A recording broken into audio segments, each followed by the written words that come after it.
matin, Dimitri Pavlenko. La semaine de Philippe Val. Bonjour Philippe. Bonjour Dimitri. Bon, je comprends pas bien là le sujet de votre éditorial du jour. Vous m'avez dit que vous avez changé de sexe. Oui, enfin, je vais vous expliquer. Puisque d'un point de vue constitutionnel, le sexe du citoyen n'est pas un critère.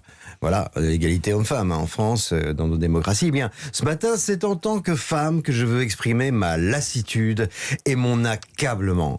Après tant d'années de lutte pour devenir propriétaire de nos vies et de nos corps, je suis exaspéré par cette période où le néo-féminisme d'extrême gauche débile et le trumpisme d'extrême droite bourrin sont d'accord pour faire de la politique avec notre sexe, au prétexte qu'on a des ovaires et eux des testicules. Mais croient-ils qu'on va les laisser instrumentaliser nos oestrogènes pour que leur testostérone gagne les élections? Bon, expliquez-vous là, Philippe.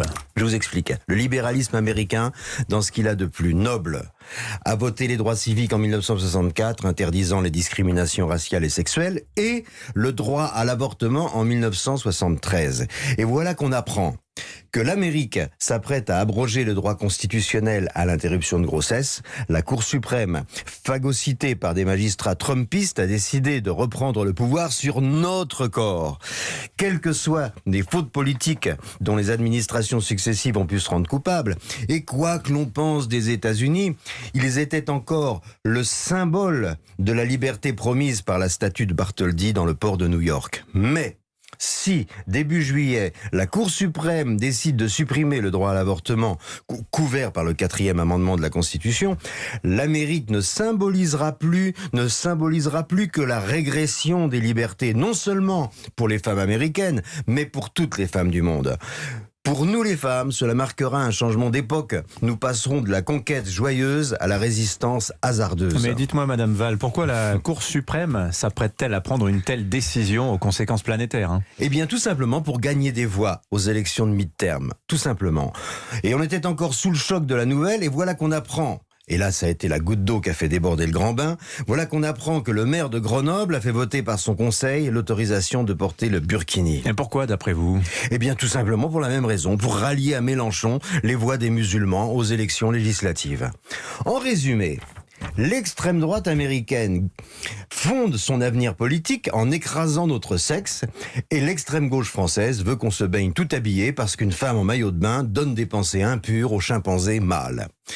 Rappelons que les hommes n'ont pas le droit aux shorts dans les piscines pour des raisons d'hygiène. Mais comme les femmes ne sont plus les égales des hommes, comme par enchantement, les bactéries du burkini sont beaucoup moins pathogènes que les bactéries du short. Forcément, ce sont des bactéries de femmes, donc beaucoup plus faibles. Ce sont des bactéries jolies, mignonnes et fragiles. Nos édiles écologistes ont une curieuse conception de la science qui consiste à remplacer la devise de la médecine « d'abord ne pas nuire » par « mycose toujours, tu m'intéresses ». Ajoutons qu'une fois le burkini autorisé à cause de l'oppression patriarcale qui règne dans les familles, combien de femmes musulmanes qui voudraient se baigner en maillot de bain seront contraintes de nager tout habillées? Mais qu'importe, puisque de toute façon, les femmes, on s'en fout. Bon, vous êtes furieuse et outrée, en fait. Oui, ça commence à bien faire. Nous, les femmes, nous refusons que des politicards arrivistes instrumentalisent notre sexe à des fins électorales, et quelle qu'en soit la cause, le puritanisme de l'extrême droite américaine ou la bigoterie de l'extrême gauche française. Bon, et qu'est-ce que vous proposez alors?